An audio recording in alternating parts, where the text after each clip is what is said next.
Finally Jar ಆ್ಯಪಿಂದ gold coin receive ಮಾಡಿಕೊಂಡೆ. Yes ವೀಕ್ಷಕರೇ, ಸುಮಾರು ದಿನದಿಂದ ಜಾರ್ ಆ್ಯಪ್ ಬಗ್ಗೆ ನೋಡ್ತಾ ಇದ್ದೆ, ತಿಳ್ಕೊಂಡಿದ್ದೆ. ಸೊ ಹೀಗಾಗಿ ಜಾರ್ ಆ್ಯಪಲ್ಲೂ ನಾನು ಕೂಡ ಸೇವಿಂಗ್ ಸ್ಟಾರ್ಟ್ ಮಾಡೋಣ ಅಂತ ಸ್ಟಾರ್ಟ್ ಮಾಡಿ 1.5 ಮಂತ್ ಆಯಿತು.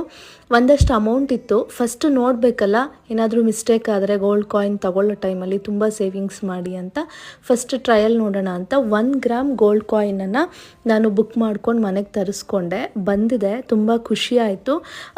ಇದರಲ್ಲಿ ನನಗನ್ಸಿದ್ದು ಪ್ಲಸ್ ವಿಚಾರ ಅಂತಂದರೆ, ನೀವು ಇವತ್ತು ಎಷ್ಟು ದುಡ್ಡು ಹಾಕ್ತೀರಾ ಅದು ಇವತ್ತಿನ ರೇಟಿಗೆ ಇಷ್ಟು ಗ್ರಾಮ್ ಅಥವಾ ಇಷ್ಟು ಮಿಲಿಗ್ರಾಮ್ ಚಿನ್ನ ಅಂತ ಲಾಕ್ ಆಗುತ್ತೆ. ಸೊ ಅದು ಒಂದು ಪ್ಲಸ್ ಇದರಲ್ಲಿ. ಆ್ಯಂಡ್ ಎಕ್ಸ್ಟ್ರಾ ನಿಮಗೆ ಮೇಕಿಂಗ್ ಚಾರ್ಜ್ ಕೂಡ ಹಾಕ್ತಾರೆ. ಜಾರ್ ಆ್ಯಪ್ ಬಳಸಬೇಕಾ ಬೇಡವಾ ಅಂತ ನನ್ನನ್ನು ಕೇಳೋದಾದರೆ ಖಂಡಿತ ಬಳಸಬಹುದು. ಯಾಕಂದರೆ ಇವಾಗ ಫಾರ್ ಎಕ್ಸಾಂಪಲ್ ನಾನೇ ನೋಡಿ, ಇವಾಗ 1 ಗ್ರಾಮ್ ಗೋಲ್ಡ್ ಕಾಯಿನ್ ತೊಗೊಂಡಿದ್ದೀನಿ. ಇದೇ ಅಮೌಂಟನ್ನು ನನ್ನ ಅಕೌಂಟ್ ಬ್ಯಾಲೆನ್ಸಲ್ಲಿ ಇಟ್ಕೊಂಡಿರ್ತೀನಿ ಅಂದರೆ ಖಂಡಿತ ಸುಳ್ಳಾಗ್ತಿತ್ತು. ಸೊ ನಮ್ಮ ಹತ್ರ ಇರೋ ಅಮೌಂಟನ್ನು ನೀವು ಡೈಲಿ ಕೂಡ ಆಟೋಮೆಟಿಕ್ ಡೆಬಿಟ್ ಆಗೋ ಥರ ಮಾಡಬಹುದು, ಅಥವಾ ನಿಮ್ಮ ಹತ್ರ ಇರುವಂಥ ಅಮೌಂಟನ್ನು ನೀವು ಸೇವಿಂಗ್ಸ್ ಮಾಡ್ತಾ ಹೋಗ್ಬೋದು.